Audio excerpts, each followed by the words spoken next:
los voy a poder resolver. Ya. Entonces vamos a comenzar. Y para esto yo quiero, como les había comentado, partir de cosas un poco más prácticas. Para esto, quiero que ustedes identifiquen, en este caso, qué tipo de falla de mercado podríamos encontrar en determinado tipo de regulaciones. Voy a presentar el código y vamos a ir a la parte de... acá es. Me parece que es el 211. Ya, sí. Ahora, dolo. Entonces, ustedes saben que el dolo es un tipo de vicio de la voluntad en el cual una persona induce a error a la otra persona, ¿no? Y para esto el Código Civil tiene unas reglas determinadas mediante la cual trata de regular esta situación, aplicando remedios.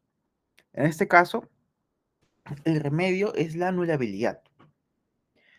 Pero ¿alguien me puede decir qué tipo de falla de mercado se puede ubicar en esta parte de los vicios de voluntad? ¿Ustedes qué creen?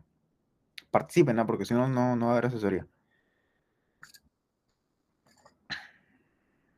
¿Qué tipo de falla de mercado identifican que el Código Civil está regulando para poder equilibrar esa situación? Simetría. Hay una simetría de información. Claro, una simetría de información. ¿Por qué sería una simetría de información? Porque en este caso, bueno, hay dolo, una de las partes, que es la que en este caso engañan, tiene más conocimiento, ¿no? Sobre determinadas circunstancias, ¿no? De la otra respecto al acto jurídico, al contrato. Ujú. Muchas gracias, Richard. Sí, precisamente, ¿no? Cuando uno, por ejemplo, trata de hacer una compra sobre un determinado bien, obviamente la persona que tiene el bien tiene mejor conocimiento de sus características, ¿no? Tanto de virtudes como de defectos.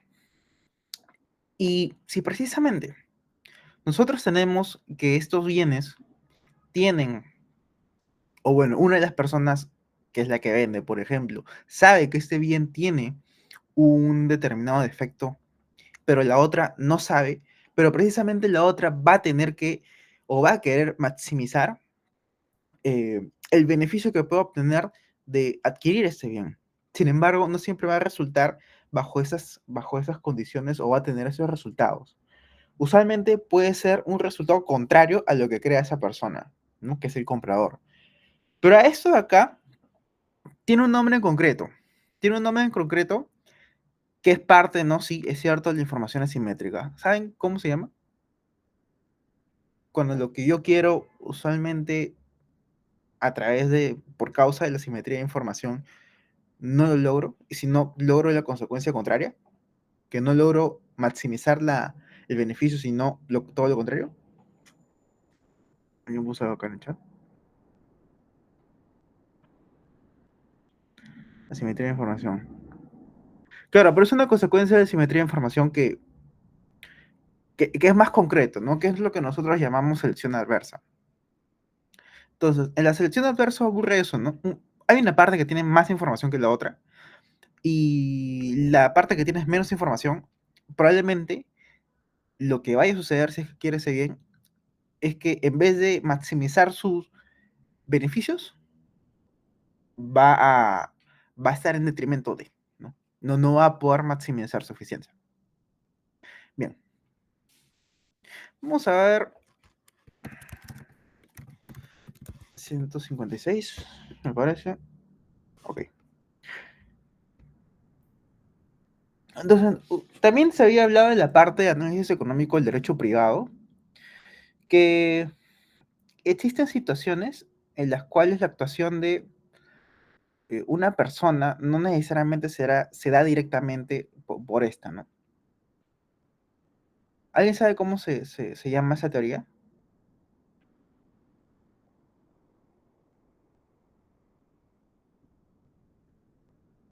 ¿Se acuerdan o no se acuerdan? Ojo, incluso estoy proyectando esa parte en específico del Código Civil, que habla sobre eso, No directamente, pero indirectamente, ¿no? ¿Se acuerdan? Yo actúo a través de principal agente. Agencia. Claro, claro, principal agente, los gringos le llaman como the law of agency, pero sí, ¿no? Principal agente. A través yo de una persona actúo en representación. Como este caso, en los casos de representación que establece el Código Civil, yo actúo en beneficio de otra persona y a nombre de esa otra persona. Entonces, ¿a ustedes les queda claro que en la parte de representación existe agencia? ¿Ustedes qué opinan? Hay una agencia, os que va a venir en su examen, ¿no?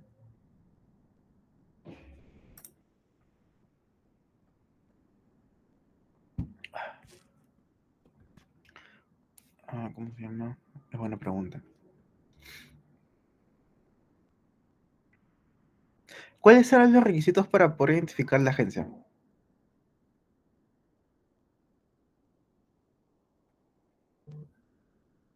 Código Civil.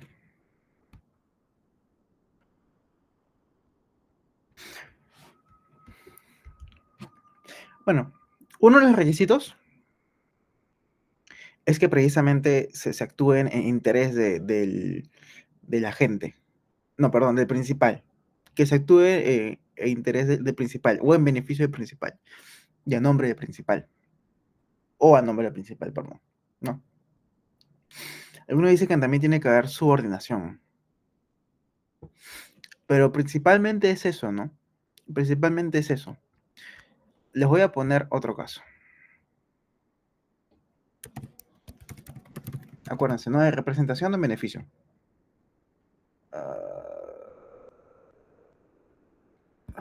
1527.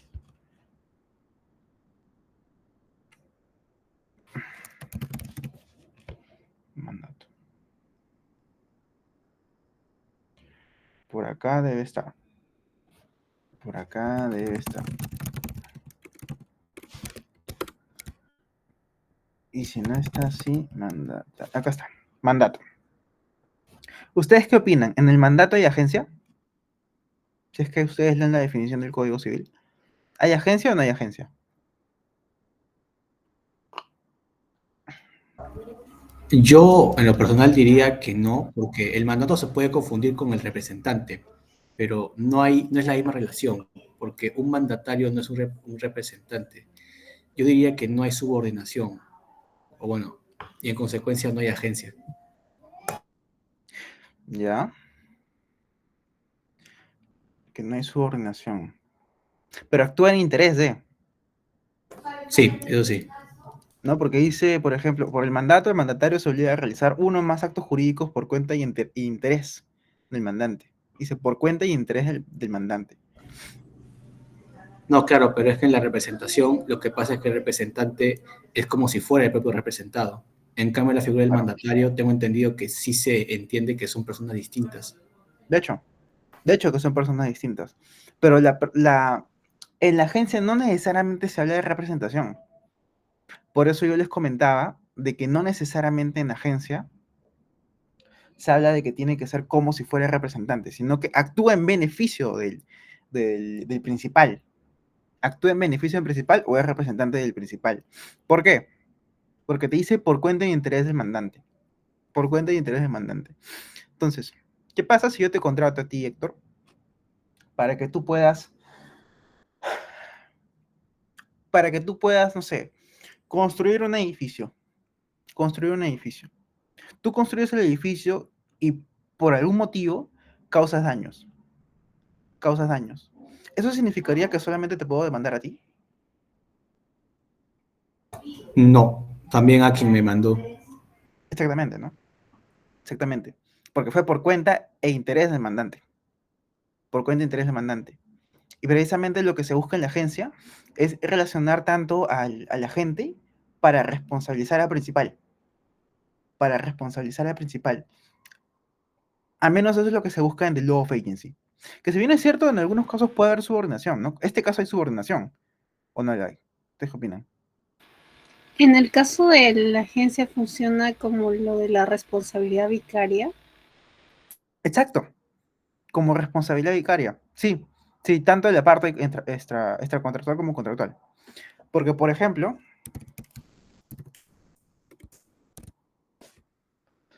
ay, me pasé. ¿Dónde está? Acá, 1325. 1325 es un claro ejemplo de agencia. Es un claro ejemplo de responsabilidad por agencia. Responsabilidad vicaria, en nuestro sistema, los gringos es el law of agency o responsabilidad por agencia. Sí, claro. Y en responsabilidad extracontractual, eh,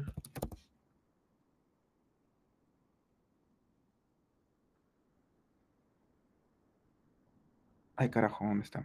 Allá, 1981, ¿no? Y fíjense que el caso es distinto, ¿no? Porque acá sí habla de subordinación. Este es un ejemplo de un caso de responsabilidad del principal por acciones del agente, en donde la relación del agente y el principal exija subordinación, pero no necesariamente, como el mandato. Con el mandato que no necesariamente te exige subordinación, aunque, bueno, sí la hay, pero por ejemplo, en el caso de representación, en el caso de representación, ¿hay subordinación?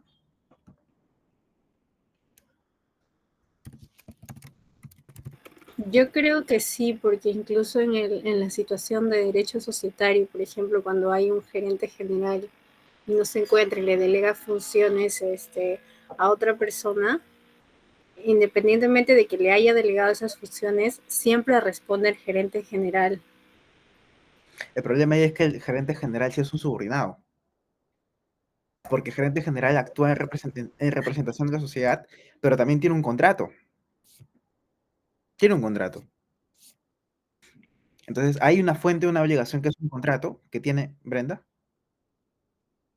Sí, o sea, el representante, si bien eso tiene un poco más de libertad para eso, va a poder construir, construir de acuerdo al poder también que el Estado, si sea amplio, general, es un poder especial, tiene un poco más de autonomía en ese aspecto, pero siempre dentro del marco de actuar por el interés y beneficio del representado. No obstante, yo sí considero que todavía hay la representación, ¿no? Está este marco. Ujú, ujú. Héctor, creo que estabas diciendo algo. Sí, bueno, para mí no, porque como dije, el representante es como si fuera representado. No veo Exactamente. yo no vería la subordinación. Para que Pero haya subordinación tiene que haber una diferenciación como empleador-empleado. Nadie diría que son la misma persona ni que se representan mutuamente. más que empleador-empleado, tiene que haber una fuente de obligación. Y tiene que haber una fuente de obligación que disponga que uno de ellos está obligado a hacer algo a favor de otro. Pero en el caso de la representación, no. Porque la representación es una institución autónoma que no necesariamente implica una fuente de obligación. Por ejemplo, si ustedes, en el caso de representación, si ustedes mandan a hacer algo a alguien y esa persona causa daños en atención a la representación, ¿qué tipo de responsabilidad sería? ¿Contractual o extracontractual? Ya parezco Espinosa preguntando esto. ¿Pero es contractual o extracontractual? Contractual. ¿Contractual? Contractual. Si ¿Y es la una Contractual fuente de también. obligación? ¿Cuál sería la fuente de obligación en la representación? Sin mandato, ¿ah? Porque una cosa es Es la extra, representación. es extra y mandato es contractual. Exactamente, ¿no? No olviden que en el Código Civil, y esto se lo pregunto a ustedes porque ya llevaron acto jurídico, entonces estoy seguro que ustedes pueden manejar estos conceptos mejor, que también van a venir a su examen, pero en el caso de la representación no existe una fuente que te obligue, porque la representación puede ser requisito para que pueda funcionar como institución jurídica. Simplemente, simplemente que se delegue el poder, o sea, que exista poder. Y es lo que exige el Código Civil, ¿no? El poder. Ahí está. La facultad de representación le otorga al interesado o lo confiere la ley, pero no sujeta a una fuente de obligación, como un contrato, por ejemplo. No lo hace. Entonces, ¿hay responsabilidad por agencia? Sí. ¿En representación? Sí la hay. pero necesariamente se sujeta a una fuente de obligación, no. ¿Hay subordinación? No. ¿En representación? No. En mandato, por ejemplo, sí la hay. En mandato, por ejemplo, sí la hay. Ok. Creo que sí estaba entendible, ¿verdad, chicos? Porque derecho civil es fácil. Entonces, ¿está entendible? Sí, sí le captan. Ya. Ok. Bien. Entonces, vamos a administrativo. Voy a cerrar esto de acá.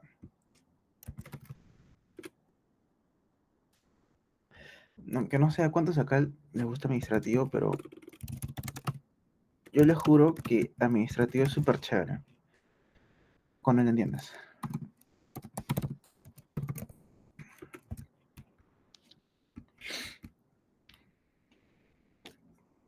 Entonces, me imagino que algunos de acá ya están llevando administrativo 2, me parece.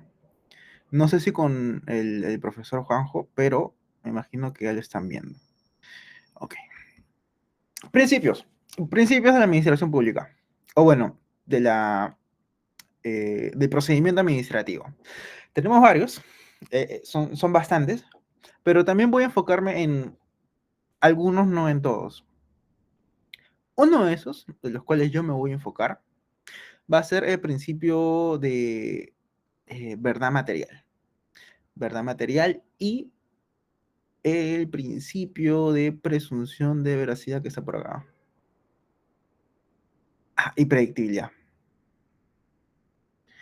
¿Dónde está? ¿Dónde está? Ah, solo perdí. Pero comencemos con predictibilidad. ¿Alguien sabe qué implica la predictibilidad?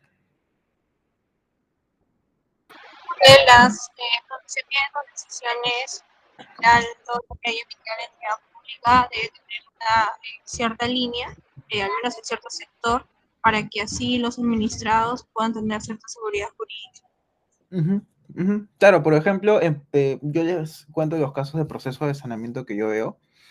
Digamos que tú pides un título habilitante para una planta de tratamiento de aguas residuales, ¿no? Que es lo que se da.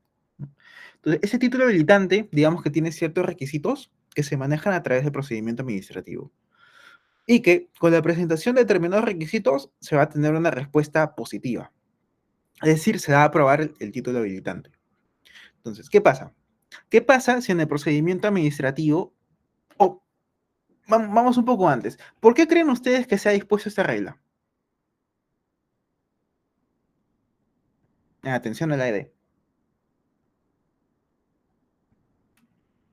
¿Qué es lo que garantiza? ¿O cuál es la falla de mercado que regula? ¿O que equilibra?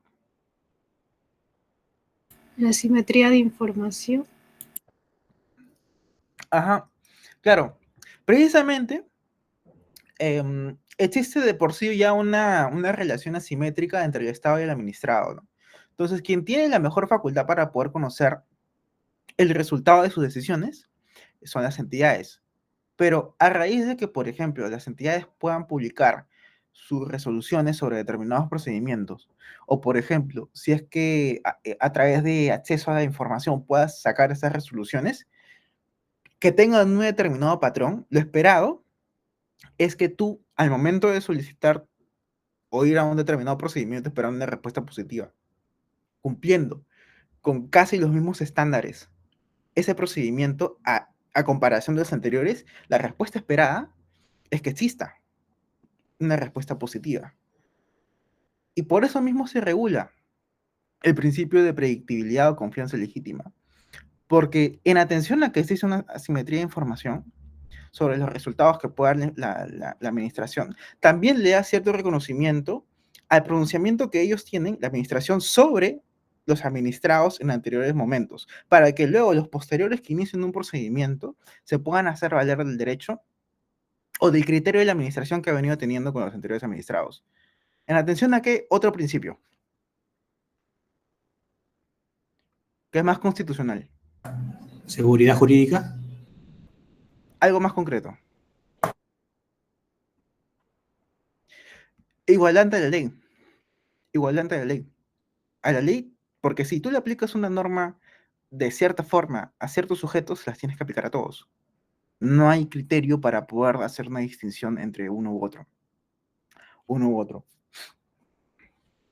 Bien. Presunción de veracidad. ¿Qué opinan? ¿Qué tipo de falla de mercado regula?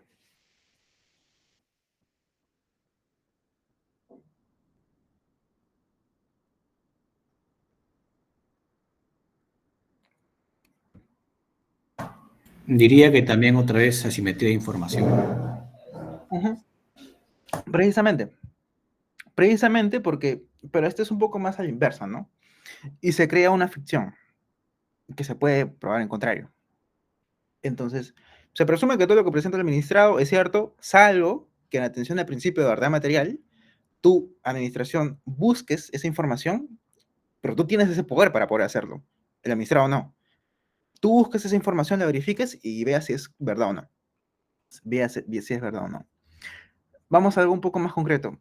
Vamos a ver temas de libre competencia, ¿ya? Ya. Este es un decreto legislativo, me parece. Y me parece el 1034. 1034. Ajá.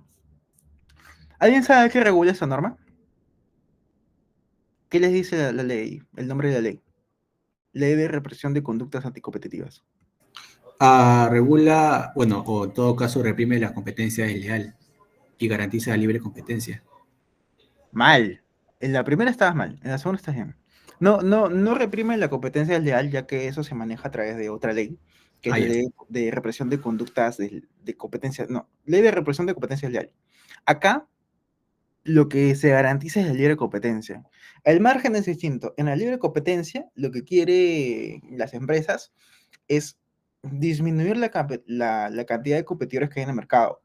En la otra parte ya existen competidores en la competencia desleal. Solamente que acá, en la compe desleal, claro, es la 1044. En la compe desleal, tú estás jugando con los demás competidores bajo reglas injustas. Y por eso es que se sanciona también la competencia desleal. Y en atención a ello, ¿dónde está el ámbito de aplicación?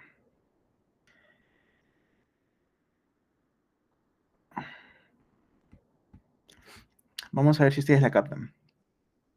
Lean hasta acá, que este es el ámbito de aplicación subjetivo.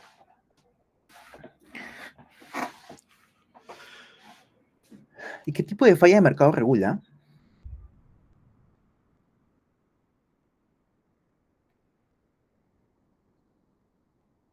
O intenta regular o intenta equilibrar. En este caso, el monopolio. Claro, claro, el monopolio y también la competencia imperfecta, ¿no? Porque parte de la premisa de que es posible que existan agentes económicos que quieran por sí mismos, y es una reacción natural, monopolizar un mercado determinado, ¿no? Entonces, precisamente lo que regula la ley de represión de conductas anticompetitivas es evitar el monopolio o la integración horizontal, que es una práctica, es una práctica, tiene un nombre, que no se permite, de por sí no se permite, no está sujeta, es absoluta, es una prohibición absoluta, es una prohibición absoluta, y en caso de la integración vertical y el abuso de posición de dominio, es una prohibición relativa, ¿no? Entonces, ¿y por qué es una prohibición relativa? Vamos a ver acá.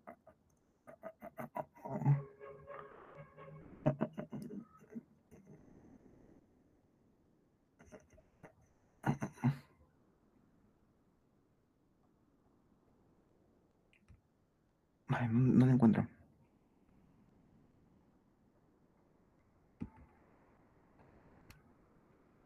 ¿Qué consideran acá?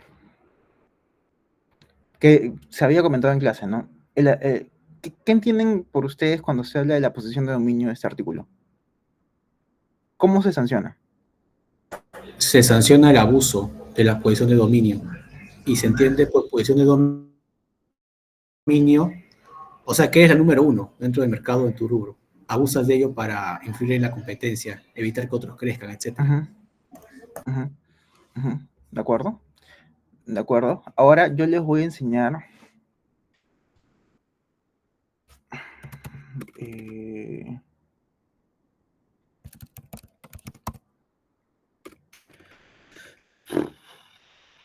Déjame pensar.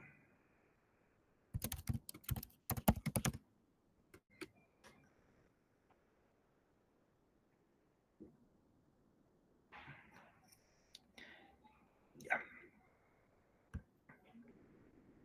¿Ustedes saben qué es esto?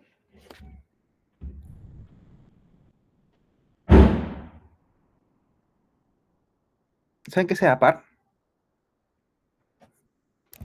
O sea, Cusco. O como somos Lima y lo demás a nadie le importa, sea pal.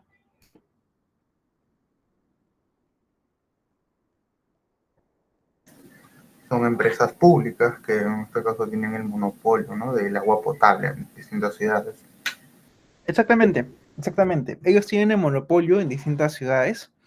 En Lima tenemos Pal, pero las que distribuyen a niveles nacional son distintas, ¿no? Par, no sé, pues sea Cusco, ¿no? Que es en Cusco. Pero, ¿qué ocurre con estas empresas, ah? ¿Qué tipo de monopolio son? Legal. ¿Ya? Monopolios Natural. naturales. Un monopolio. Claro, son monopolios naturales, sí, también son, creo que podría decirse que son monopolios legales. Pero, ¿por qué no las ponemos a competir? ¿Por qué no ponemos 12 a Cusco? Porque dos ya no causarían el mismo beneficio que causa uno solo. ¿Pero por qué?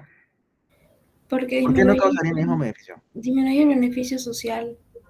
Es lo paradójico de justamente esta falla. Ajá. Ya, pero ¿por qué? O sea, ¿cuál es la explicación concreta de que no se permita que exista, por ejemplo, 12 a Cusco o 13 a Pal? Bueno, en Porque este él caso, está ya compitiendo consigo mismo, no sé, no tendría mucho sentido. Aumentan los costos de adquirir el beneficio también. Por la naturaleza de la infraestructura. Ya, no sé si tu nombre se dice King o Ken, pero vas por ahí, tu respuesta va por ahí, por la naturaleza de la infraestructura. ¿Por qué? Me refería al hecho de que, bueno, si vamos concretamente al caso, el sistema de infraestructura para proveer el servicio de agua potable requiere de mucho gasto, ¿no? Entonces, básicamente no es rentable, ¿no? Ni tanto para la empresa privada ni para los consumidores que existan dos empresas que brinden el servicio de agua. Ujú, ujú, ya, yo les voy a explicar, ¿ya? Está bien la respuesta. En concreto, es porque hay costos hundidos que se tienen que redistribuir al momento de hacer la distribución de agua. O sea, por ejemplo, ¿qué pasa? Ok, Seapal tiene una red de agua en todo Lima. En todo Lima no llega a todos los lugares, pero por lo menos es la única que está presente en Lima. Ok. Sin embargo, si pusiéramos a competir a dos empresas distribuidoras de agua acá en Lima, ¿qué va a pasar?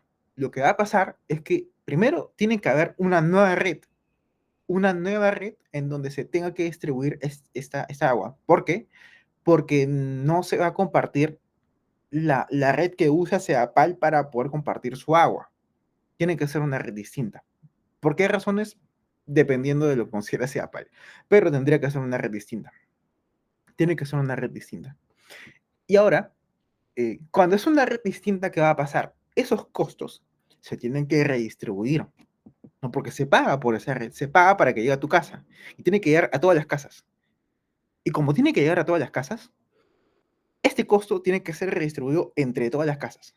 Entonces, no solamente vas a pagar el costo, que es redistribución de Seapal, sino también tienes que pagar el costo de redistribución de la otra empresa competidora. Y los precios se van a ir duplicando, triplicando, dependiendo de cuántas redes exista dentro de un mercado determinado. ¿No? Porque la determinación de mercado se da no solamente con base al servicio en concreto que se ofrece, que en este caso es servicio de distribución de agua potable, sino también en el mercado en donde mercado geográfico en donde se ofrece, ¿no? Porque, por ejemplo, Ceapal, si bien es cierto, no es la única empresa en el Perú que ofrece servicio de agua potable o distribución de agua potable. Chile es en Lima. El mercado de Lima es la única. Y tiene sentido que sea la única. Tiene sentido que sea la única, porque si no, nuevamente, hay costos hundidos que tienen que asumir y que se van a duplicar o triplicar o exponencialmente se van a multiplicar por cuántos competidores existen. Y para precisamente evitar esta situación del monopolista de poder reducir la oferta de bien que está en el mercado para poder elevar el precio, ¿qué es lo que se hace?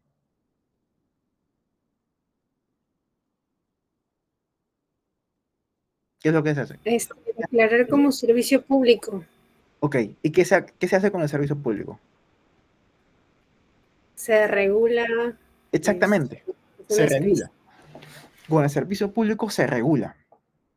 A través de la regulación, nosotros establecemos parámetros para el funcionamiento del monopolio natural, en el caso en concreto. No es lo único, pero establecemos parámetros para el monopolio natural.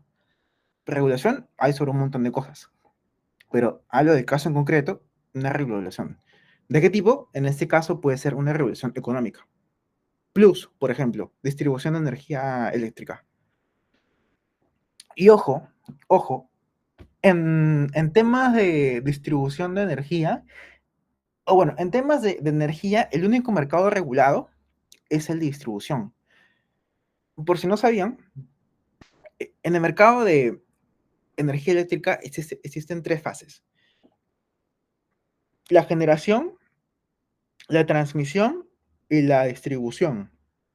Solamente en la distribución es el mercado regulado, mientras que en el mercado de transmisión y en el mercado de generación es un mercado de libre competencia. Es un mercado de libre competencia. Así que para que lo tengan en cuenta. Ahora vamos a ir a ver nuevamente. De verdad me hubiera gustado tener material con ustedes, chicos, pero les juro que hoy tenía demasiadas reuniones. Ya. Esto les va a gustar a los que ven arbitraje. A ver. Vamos a ver esto de acá.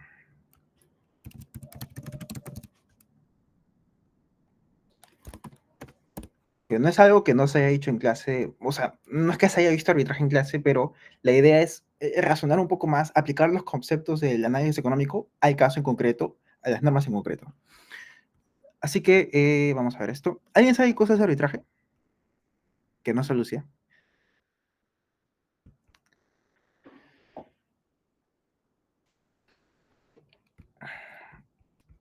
¿Qué es el arbitraje, chico? Ok. El arbitraje, de acuerdo a la Constitución Política, es una jurisdicción. Algunos dicen que tiene naturaleza contractual, algunos dicen que tiene naturaleza de autonomía procesal. En buena cuenta, el arbitraje es un método de adjudicación heterocompositivo para poder resolver controversias. Adjudica. Hay una decisión que se toma por parte de los árbitros que deciden sobre una controversia. Y ahora vamos a ver esto de acá.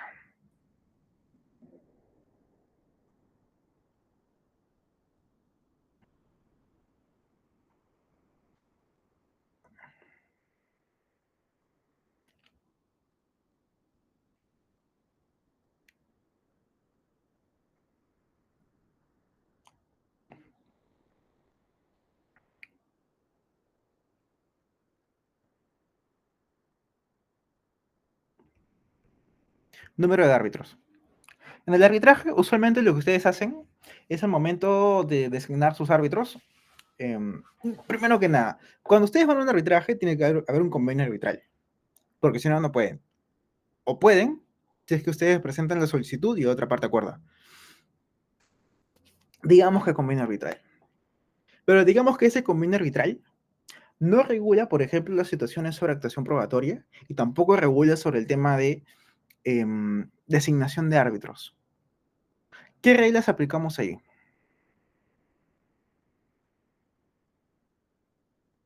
Y siendo un arbitraje ad hoc, o sea, que un arbitraje que no está manejado por una institución arbitral. ¿Ustedes qué creen?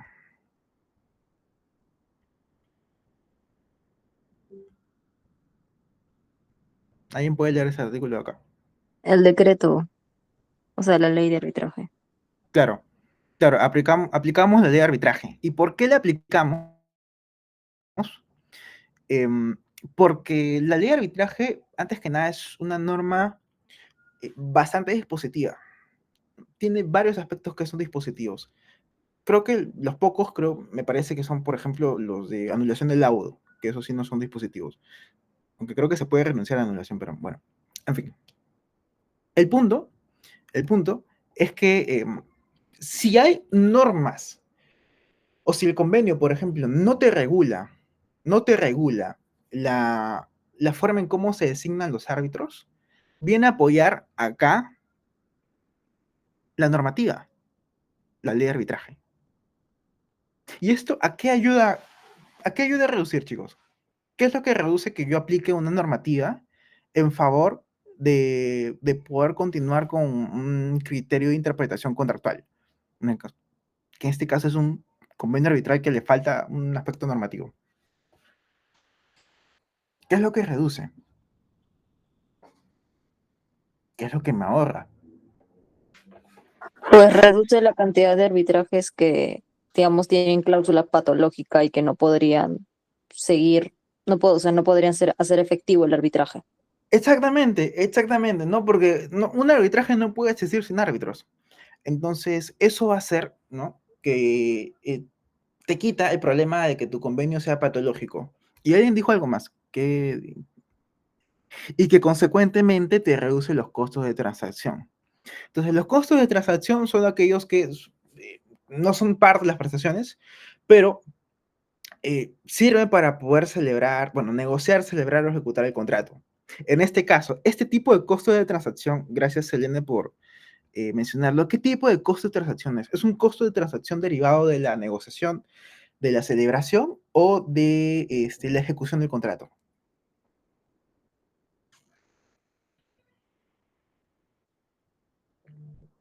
¿Ustedes qué opinan?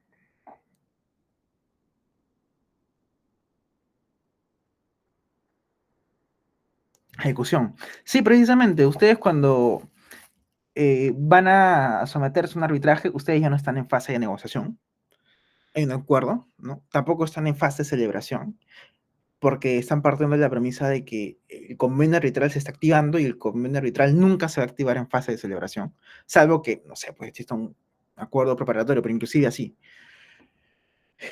Pero sí, exactamente, es en ejecución del contrato, ¿no? Porque, ¿por qué usualmente pides o activas el convenio arbitral? Para poder cuestionar algo, usualmente, del contrato. Cumplimiento contractual, aplicación de penalidades, ineficacia, varias cosas. Entonces sí, por ejemplo, estas normas reducen costos de transacción. En general, vamos a ver, por ejemplo,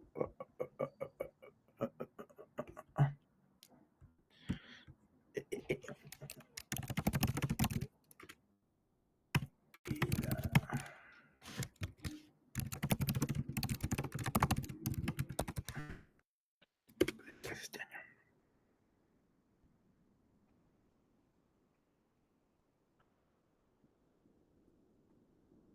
Vamos a ver esto.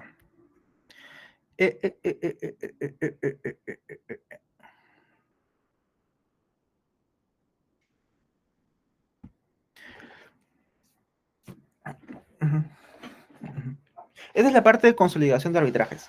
Entonces, usualmente, bueno, no usualmente, en algunos casos, las partes pueden llevar sus arbitrajes de forma consolidada. Pueden tener, no sé, 2 o más arbitrajes, pero porque tienen cierta relación, cierta conectividad, los juntan en uno. Tal cual. ¿Y esto qué puede asegurar?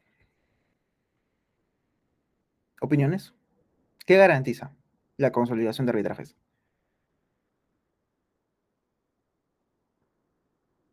Menos costos y que haya una única decisión y no dos decisiones que puedan ser contradictorias. Claro, disminuye los costos derivados de un arbitraje de tres, digamos, tres arbitrajes a uno. ¿Qué te facilita? Disminuye los costos de transacción ¿en dónde? Por ejemplo, en la designación de árbitros, en actuaciones arbitrales. No sé, quizá podría ser en contratar abogados, quizá, no sé, no sé, no te reducen honorarios por eso, ¿no? No, porque eso depende de la liquidación de los... Depende de la cantidad. O sea, pero por ejemplo, ya no tendrías que presentar 3 demandas, presentas solamente una. Presentas solamente una, no presentas tres escritos. Entonces, este tipo de normas, por ejemplo, la consolidación, reduce los costos de litigio o los costos de litigación, que son también costos de transacción. Son costos de transacción. Estarán prestando atención, ¿no? Porque eso va a venir. De ahí, no quiero que digan que no les dije. Que por cierto, no es algo que, si bien es cierto, no se dijo explícitamente en clase. La idea que ustedes razonen y que vean no solamente la teoría, sino es cómo los conceptos de análisis económico y derecho se aplican en la práctica. ¿Cómo es que se aplican en la práctica? Así que, a ver, Dios queda. Bien.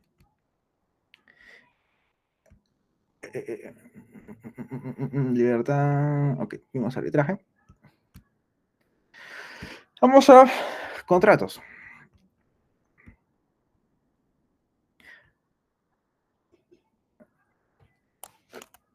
Artículo 1356.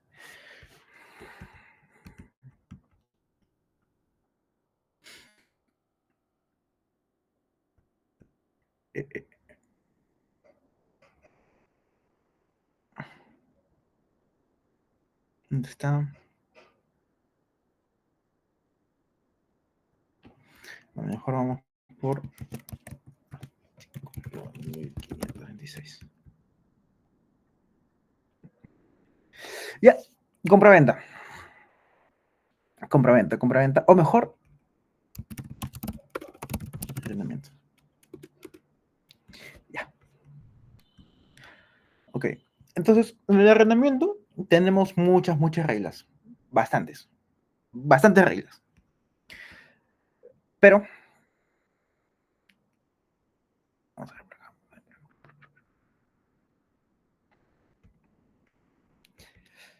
¿Qué implica esta regla?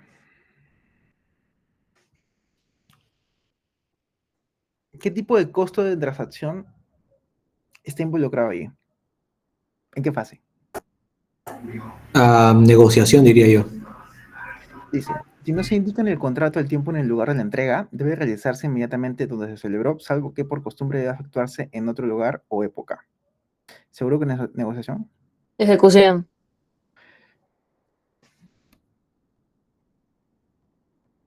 Yo creo que es celebración, porque integra el contenido del contrato. Yo creo que, sí, yo creo que es celebración, integra el contenido del contrato, pero también podría ser ejecución, ¿ah? O sea, podría ser ejecución en el marco de que se tenga que cumplir esta obligación. O sea, en el marco de que se tenga que hacer una actuación respecto de este supuesto en concreto, obviamente sería ejecución. Claro, sería ejecución. Ahora, negociación. No, sí, leí mal, disculpa. Tienes razón, ejecución es más. Claro, o sea, ejecución me parece que tiene todo el sentido del mundo, sí. Es que yo le entendí como que el lugar y el tiempo se indicaba, o sea, al negociar acordabas esos dos puntos, por eso pensé en negociación, pero mal leído, como digo. Si no se indica en el contrato de tiempo en el lugar de la entrega, debe realizarse inmediatamente donde se celebró. O sea, lo que pasa es que en la negociación tus costos de transacción se reducen. No sé si porque tú tienes conocimiento de la normativa, porque claro, eso te reduce costos de transacción. Podría ser en todo caso para no incluirlas dentro del contrato porque ya hay normas que lo regulan, ¿no? Podría ser por ahí. Podría ser por ahí. Pero tiene que verse en concreto, ¿no? Si yo te pongo, si tuviéramos que aplicar esta regla, no, o digamos, no sé, Héctor y Lucía no saben, están en el momento en el que no saben en dónde se va a entregar el bien. Por lo tanto, esta regla, ¿qué cosa reduce? Costo de transacción en qué fase. ¿En qué fase, pues? Negociación, Ejecución, claro. ejecución, total. Lo que pasa es que estás en el momento de cumplimiento del contrato. En el momento de cumplimiento del contrato, ahí sí sería ejecución. Es lo caso. Es lo caso. Es lo caso. Ya. Excelente.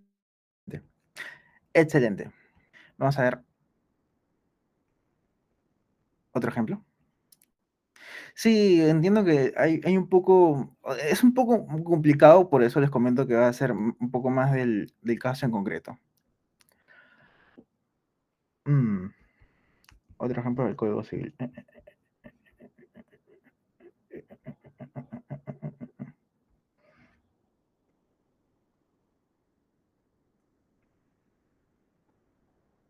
Vicios, ya.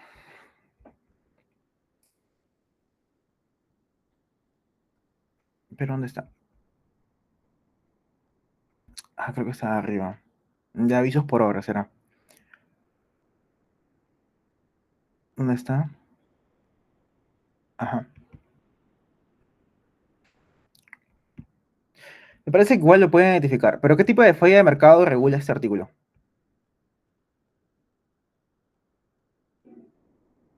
El 1782. ¿No es asimetría? Claro, asimetría. Quien tiene mejor posición de poder conocer el estado de la obra es, me parece que acá le dicen el comitente. No, el contratista. El contratista, el comitente es el que, quien es en favor de la obra. Hace tiempo que no estudio Derecho Civil. Bueno, claro, claro. Pero además, ¿qué tipo de costo de transacción reduce?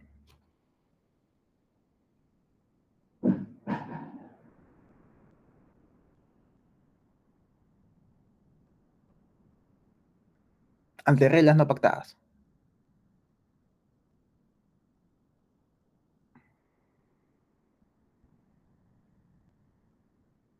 Yo creería que es en ejecución. ¿No sería post? Claro. O sea, para evitar conflictos. No necesariamente, es que igual el conflicto van a ser ahí, ¿no? Pero igual tienes que saber a quién responsabilizas y a quién asignas los riesgos. Este es un supuesto de asignación de riesgos. Porque te dicen, ¿no? El contratista está obligado a responder por las diversidades y los vicios de la obra. Este es un supuesto claro de asignación de riesgos. Y la asignación de riesgos sí o sí se va a ver en ejecución. Sí o sí se va a ver en ejecución. Porque eso no sabes cómo se puede ver en celebración si es que no existe una regla pactada. Pero si hay reglas predispuestas, recién estas se van a materializar en ejecución. Porque ¿cómo vas a saber? Negociación también puede ser, no, celebración, pero ¿cómo vas a saber que o cómo es que surge el problema? ¿No? Surge el problema del vicio cuando sale el vicio, no antes, porque en la celebración no sabes que va a haber vicio. Pero, por ejemplo, en fase de ejecución, si estás ante la pregunta de, ok, en fase de ejecución, o no sé, pues estoy, Lucía le pidió a Héctor que le construya su casa de cemento y Héctor lo hizo de cemento, pero no era de cemento, de cemento normal, sino cemento de adobe. Entonces, ese es un vicio y por tanto, Lucía, en atención al conocimiento de las reglas del Código Civil, sabe que esta es una regla que responsabiliza a Héctor. Esta regla le ha facilitado en disminuir costos de transacción en la fase de ejecución. Porque asignas riesgos. A riesgos asignados. Casi todo es ejecución, ¿no? Hasta ahora, de lo que hemos visto. O sea, claro, se reducen los costos de transacción en la ejecución. ¿Quieres ver negociación? Ya. A ver. Excelente. Y para esto yo te voy a enseñar, creo que un buen ejemplo es el reglamento de registro de predios.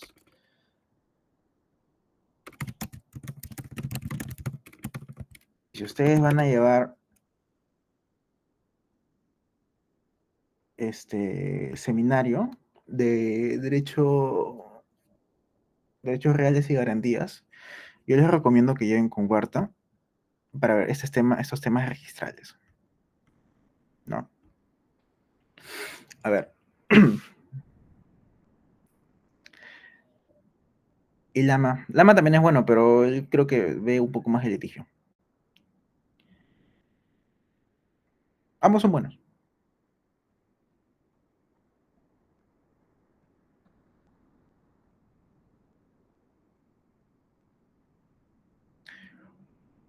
¿Dónde está? ¿Dónde está? ¿Dónde está?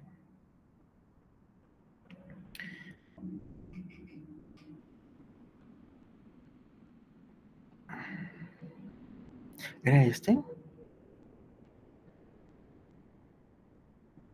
No, miento, ¿qué estoy hablando? Oye, lo de la donación no podría ser costo de transacción en celebración. Lo de donación de bienes inmuebles. ¿En qué aspecto? No era por una determinada forma, escritura pública y notaría eso. Cuando donas, Sí, en la celebración, sí, creo que sí. Yo creía que sí. Porque regula la actuación del contrato. O de la validez del contrato. O sea, de la celebración del contrato. Se circunscribe a eso, ¿no? ujú, ¿Qué artículo era? no, no me acuerdo.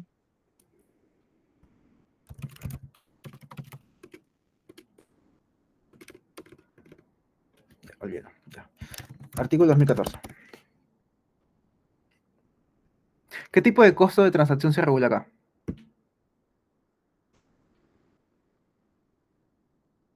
¿O cuál disminuye? ¿O con cuál tiene que ver?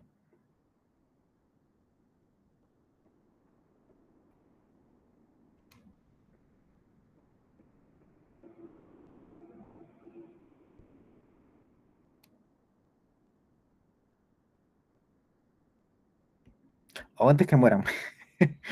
El 2012, ¿ya? ¿Qué tipo de costo de transacción?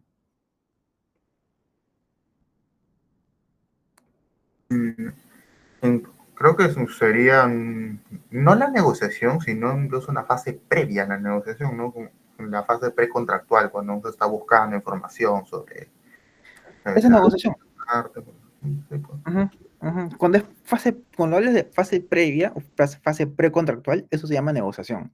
Y sí, precisamente esto reduce costos de transacción en la fase de negociación. ¿Por qué creen?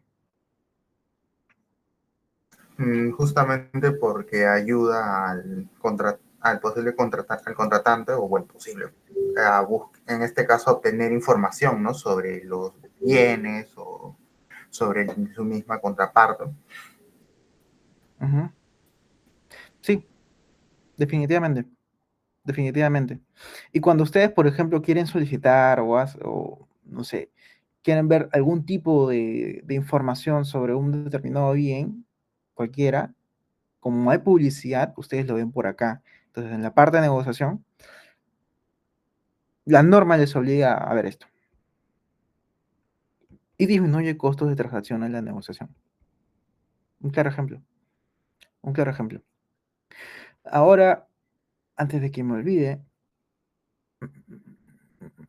no les voy a hablar sobre fallas de mercado en general, porque eso ya se habló en la primera parte. Me parece que Thais en su momento les hizo la ¿cómo se llama? La asesoría, así que eso sí, se lo dejo a ustedes. Yo solamente les estoy hablando un poco de derecho privado, aunque también sale un poco de público, pero sobre todo derecho privado por el tema de los costos de transacción. Ustedes lo que tienen que ver es cuándo existe o a qué tipo de costo de transacción se puede asociar. Se puede asociar. Una consulta, no pude ir la última clase. El profesor, ¿qué es lo que hizo la última clase? ¿Quiénes hayan ido? ¿Alguien lo tiene o no lo tiene? En la última clase, el profesor habló sobre el problema del polizonte y la apatía racional, que empeoraban, que formaban parte del problema de la acción colectiva y que empeoraban el problema de participar la gente. Sí, básicamente eso. Ya, entonces estamos bien. Estamos bien. Solamente que estoy filtrando su examen de cosas patológicas. Ya. Estás proyectando el examen. No, no. Ya me doy cuenta ya. No me vas a asustar. No, porque igual este examen no tiene respuestas. Y no es el mismo, es otro examen. Ya que no quiero que me hackeen. Así que, bueno. Realmente quiero revisar algunos temas más. Unos temas más. Agencia lo vimos, costos de transacción ya lo vimos. Como ya dije, fallas de mercado no lo voy a ver.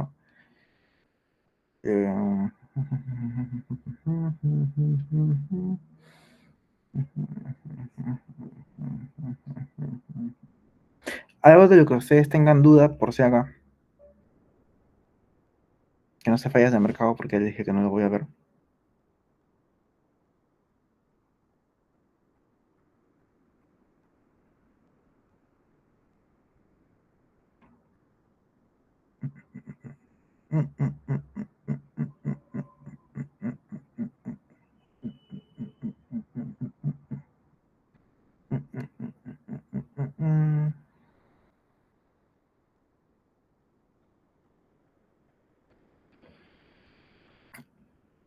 Claro, decía hablar de Freerider, pero eso me parece que ya lo vimos en bienes públicos. Entonces, ¿para qué les voy a hablar de Freerider si ya lo vimos en bienes públicos? Así que... ¿O saben qué? No, vamos a verlo, ¿ya? No, Vamos a verlo. Sí, vamos a ver Freerider. Les tengo un casito, pero así ha salido hace poco.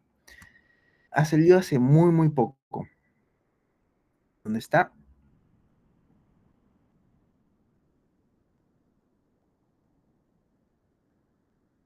Que probablemente les guste.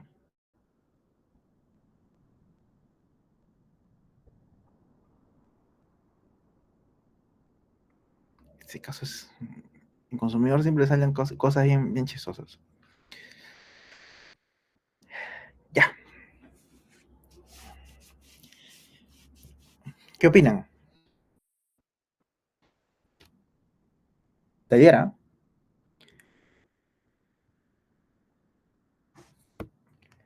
¿Qué opinan en este caso? ¿Freerider o no?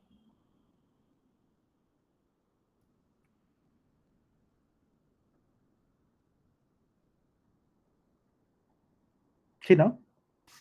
Claro. ¿Alguien sabe cómo funciona la junta, o por lo menos estos complejos de condominios? ¿No? Ya. Entonces, usualmente ustedes tienen su junta de propietarios y tienen también un reglamento interno. Entonces, no solamente hay eso. Además, hay servicios comunes que se pagan, áreas comunes que se tienen que mantener. Por ejemplo, eh, les comento, este tipo de edificaciones está sujeto a un régimen en concreto de propiedad. ¿Saben cómo se llama? ¿Eso no es lo de propiedad horizontal, propiedad vertical? Bueno, es propiedad horizontal. Está sujeto al régimen de propiedad horizontal. ¿Por qué? Porque respecto de las áreas comunes existe un régimen de copropiedad. Un régimen de copropiedad.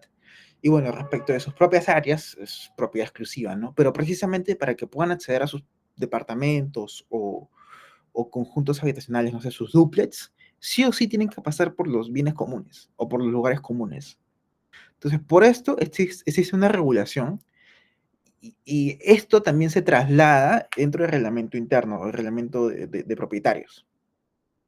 Hay servicios que se pagan, y como todo es en copropiedad, por lo menos los espacios públicos, que son los ascensores, los pasadizos, la seguridad, el estacionamiento también, esto se paga para todos, ¿no? Entonces, ¿qué pasa acá?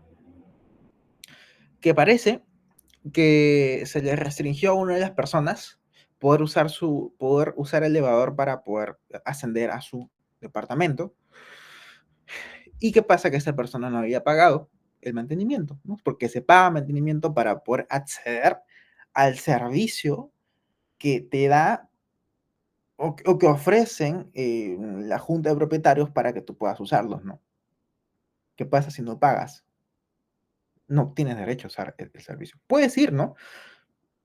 Puedes usar los bienes, pero no los servicios. Entonces, ¿el ascensor es un bien o es un servicio?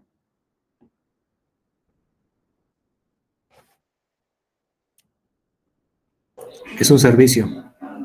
Y por lo tanto, como es un servicio para todos, es un servicio sobre los bienes o respecto a los bienes, el no pagar no te da acceso a ese servicio. Porque, ¿qué pasa? Si tú pagas o si tú no pagas, pero utilizas ese servicio, ¿qué es lo que sucede ahí?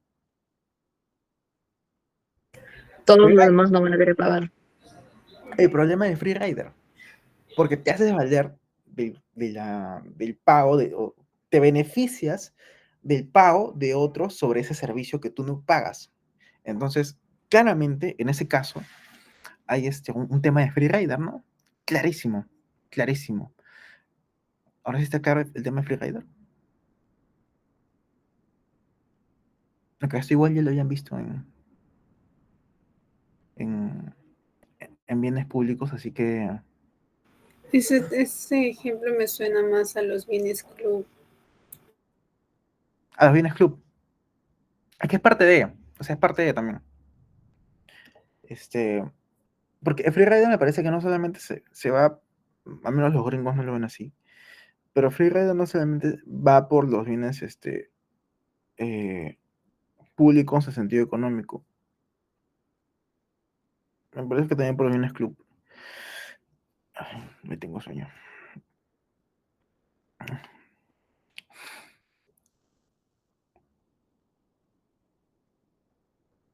A ver, un segundo. ¿Les gustan las matemáticas?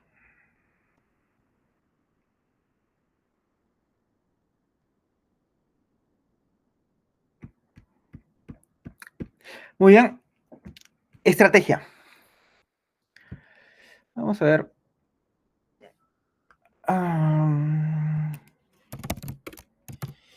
¿Alguien sabe qué es el CIADI?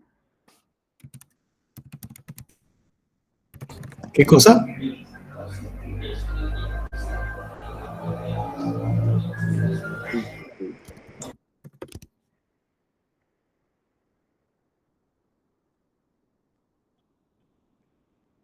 ¿Saben o no saben qué es el CIADI?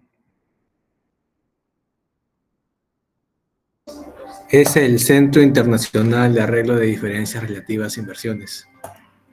Ujú. Que nace a través de un tratado, que es la Convención de Washington, me parece. Entonces, el CIADI también es un centro de arbitraje. A través del CIADI se llevan los grandes casos de arbitraje de inversión. ¿Ustedes saben cuánto cuesta el CIADI?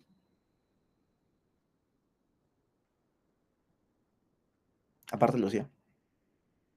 Caro. Cuesta súper caro. Miren. Aunque no sé si ¿saben si en los laudos arbitrales sale la condena de costos por honorarios?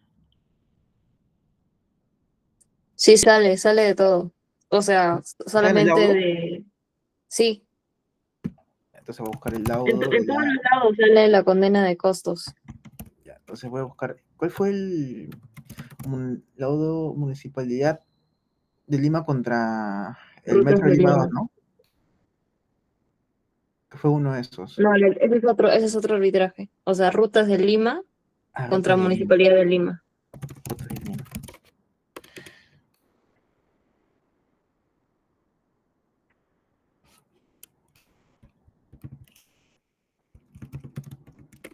Este,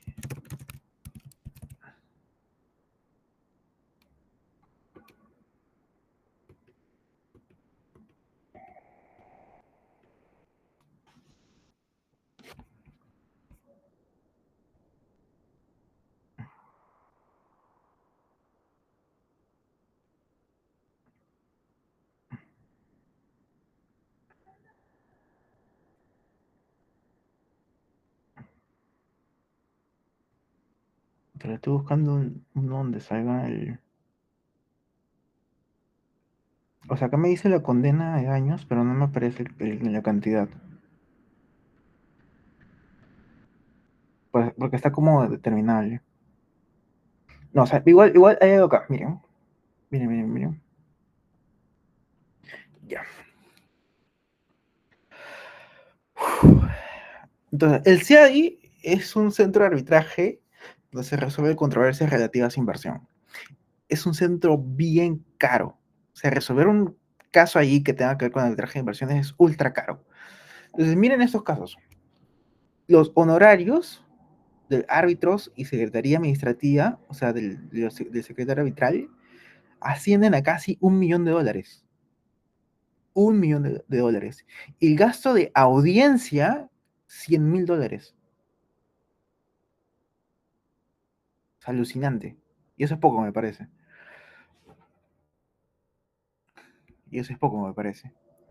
Pero ok, ¿a qué voy con esto? Digamos que ustedes son el Estado peruano, digamos que ustedes son, son Porky, y antes de ustedes suspender el, el peaje de Lima Norte, y supongamos que ustedes tienen cerebro, antes de poder suspenderlo, piensan en un costo-beneficio sobre el tema de los peajes, ¿no? Digamos de que exista, que pueda haber indicios de corrupción, pero que no haya nada concreto, Digamos que el caso que está en la fiscalía, ahorita, no hay nada como certero que pueda asimilarse que en un futuro se condene a, no sé, pues a los que han firmado este contrato, ¿no? Que usualmente son el concedente. Me parece que el concedente en este caso fue el... ¿Quién fue el concedente? Realmente se agregó, bueno, no sé. No, la municipalidad. Ya. Ok. Ahora, ustedes tienen varias opciones. Una de las dos opciones, que usualmente está en el convenio arbitral o en los tratados bilaterales de inversión, es que tienen la opción de poder negociar, de mediar, de conciliar. En algunos casos tienen las juntas de resolución de disputas y lo último es arbitrar. ¿Ustedes por cuál se irían para poder resolver la controversia? ¿Por el método de resolución más caro o por el más barato? Más barato. Ya, ok. Pero ¿qué pasa si ese método de resolución al final simplemente no te garantiza que se pueda solucionar la controversia? Va a ser más caro. Ya. Entonces, ¿qué factores tienes que tener en consideración para que puedas acudir al método más barato, más caro? Eso tiene que ver con teoría de juegos.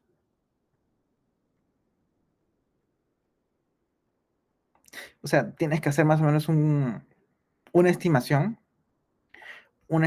de la opción más eficiente, ¿no? Entonces, ¿qué más eficiente? Es más eficiente probar. Digamos que no estás peleado, digamos que la otra parte tiene un buen negociador, y que tú probablemente vayas a perder tu arbitraje. Ahora, digamos que ustedes son porky y que son de verdadero porky y que no tienen cerebro. Entonces, ustedes ya lo que han hecho es suspender los peajes. Han suspendido los peajes. Antes de irse a arbitraje, hay como un cooling off period en el arbitraje de inversión, donde pueden negociar. Incluso creo que antes de eso. Pero pueden negociar. O sea, antes del inicio del arbitraje pueden negociar, de hecho. ¿Qué pasa si ahora, no sé, digamos que ahora la condena de daños... Qué horrible. Ya bueno.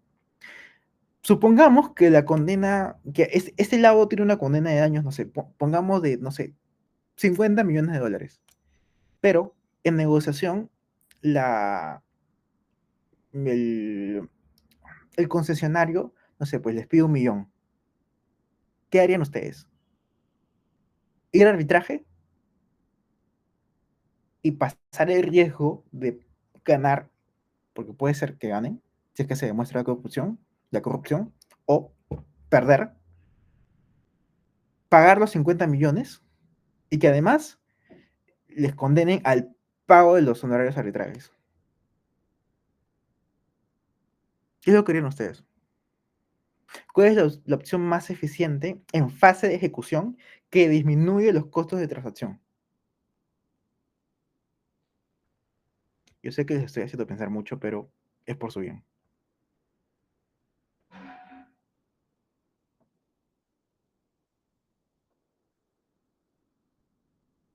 ¿Murieron?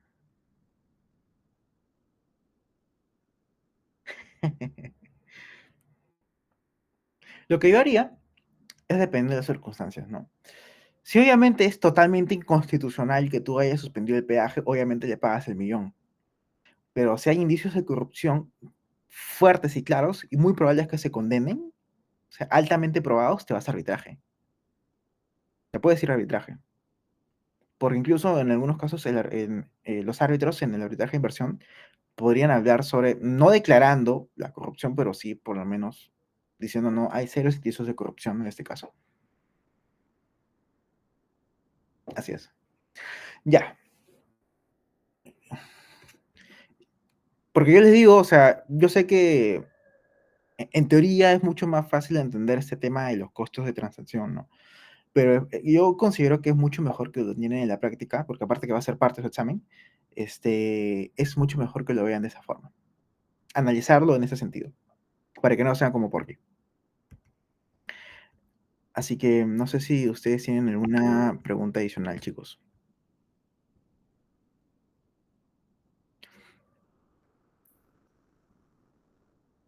O están durmiendo. Jean-Pierre, solamente lo que has hablado en la asesoría de día va a venir en el examen. En realidad va a venir también lo de las clases, pero, o sea, es agencia y costos de transacción. Me parece que es un poco más de fallas de gobierno, pero fallas de gobierno está sustentado también la teoría de la agencia. Entonces, Héctor me parece que habló sobre la apatía racional y la acción colectiva. El problema de Polizonte. Ah, bueno, el problema de Polizonte, pero está sustentado también en Freerider, así que no hay mucha diferencia. La verdad. No le veo mucho. Es bastante lógico todo en general. Sí, o sea, no va a haber mucha complicación, porque si ustedes han estado atentos a la primera parte, van a entender la segunda parte. No es nada del otro mundo. Nada del otro mundo. Solamente que yo le pongo casos para que ustedes puedan comprender de una mejor manera. Se apliquen los conceptos al caso en concreto. Porque bonito en teoría, pero a ver, entiéndanlo. Así que, no sé si chicos, si tienen alguna pregunta adicional. Bueno, aparte de la que ha hecho Luciano. Pero sí quedó claro el ejemplo, ¿no? Que a veces es mucho más eficiente negociar y resolver el problema entre privados. Es más eficiente esa decisión que poder llevarla a un arbitraje que te va a costar bastante. Y eso tiene que ver mucho con el tema de costos de transacción. ¿Qué opción te genera menores costos de transacción? ¿Negociación o arbitraje? Dependiendo. Entonces, en algunos casos, sí, es cierto, ¿no? Ante, no sé, pues, ante daños, por ejemplo, o daños de responsabilidad extracontractual, ¿qué te conviene? ¿Negociar o irte a juicio donde vas a perder? Este caso de Real Plaza, ya. Caso de Real Plaza, el techo que se cayó. ¿Qué era más fácil? ¿Negociar, transar en ese momento o irse al proceso judicial? ¿Qué opción reducía más costos de transacción?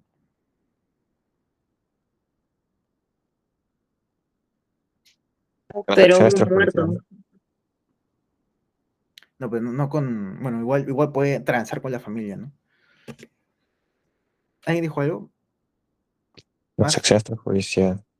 Claro, la transacción extrajudicial, ¿no? Porque te quita el costo del tiempo, ¿no? Que está en temas de costo de oportunidad, te quita el tema de los abogados, o sea, detrimento patrimonial, el estrés que conlleva llevar un proceso por años, para que un juez te dé la razón y que al final ni siquiera sabes si ese monto que te va a dar el juez va a ser mayor, igual o menor de lo que te están ofreciendo en transacción.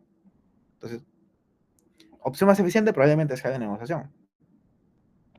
Pero ¿qué pasa si te quieren dar, no sé, 2 soles de transacción extrajudicial y en el proceso pues te pueden dar más?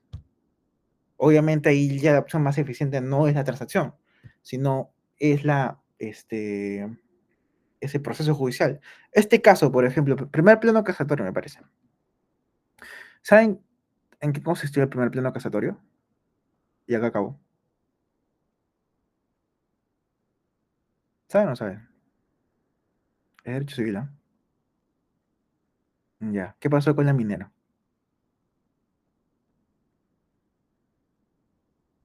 Ah, la que transó sin sus hermanos, creo. Ya. Derrame mercurio. No, o sea, transó con varios. ¿Saben cuánto fue el costo de la transacción? Creo que era 200 soles. 300 soles el costo de la transacción. O sea, desde el punto de vista de la minera, transar definitivamente fue ultra económico. Pero desde el punto de vista de los perjudicados, la transacción fue altamente costosa. Porque la transacción no se correspondía con el verdadero daño que ellos estaban padeciendo. Entonces, ahí inclusive la opción mucho más eficiente hubiera sido iniciar un proceso que reconozca, por ejemplo, el tratamiento a la salud. ¿Qué, ¿Qué otra falla de mercado se presentó ahí, chicos? Hay una falla de mercado ahí.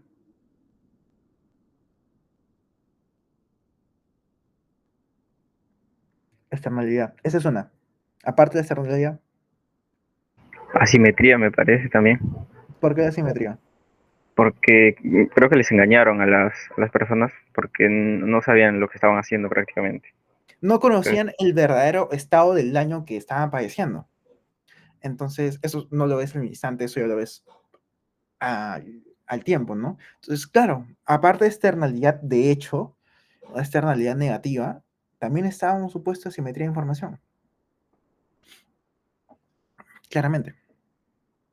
Y en atención a utilizar esas dos, bueno, una, la ventaja de la asimetría de información, transó para poder reducir su coste de transacción. Lícitamente, yo no lo creía, pero bueno, esa es una discusión ya de derecho civil que no voy a entrar. Lo que sí es cierto es que la opción eficiente para la empresa fue esa, transacción. La opción eficiente que hubiera sido para los pobladores hubiera sido proceso. Hubiera sido proceso. Entonces depende. Ahora sí. Ahora sí. Me parece que con eso quedó mucho más claro. Este, y nada, el día de mañana ya vamos a dar el examen final del curso. Así que yo espero verlos a todos para que puedan dar su bonito examen final. Y ya nos estamos viendo mañana. Ahora compartir. Usualmente los compartires se hacen en coordinación de los delegados y salones. No lo hacemos nosotros los asistentes. Así que yo confío que Héctor va a donar toda su casa para que pueda hacer un compartir. Bien. No tenemos el legado. ¿No está? Sí está en el curso, ¿no?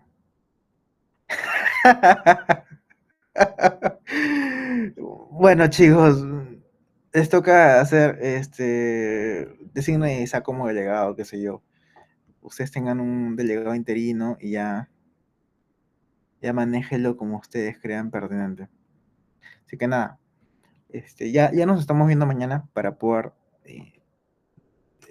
evaluar desde su examen final. Lleguen temprano porque como les digo, como les vengo diciendo desde el comienzo de año, yo no sé si el profesor va a dictarlo o va a disponer que sea el examen a primera hora o a última hora, ¿no? Eso va a depender del profesor. Siempre les digo que depende. ¿Habrá clase? Si es que él quiere, puede hacer una clase de repaso, pero no estoy seguro. Es que por eso les Ah, digo, ¿no? Va a depender de él. Va a depender de él. Si es que va a haber clase de repaso o no. Entonces, nada. Nada, chicos. Les agradezco por su asistencia, por su interés en que se disponga una... ¿Es verdadero o falso? Es objetivo, pero no es verdadero y falso solamente. Eso sí les digo. Es objetivo, pero no es solamente verdadero y falso. Así que yo les deseo éxitos y nada, nos estamos viendo mañana. Cuídense, chicos. Bye bye.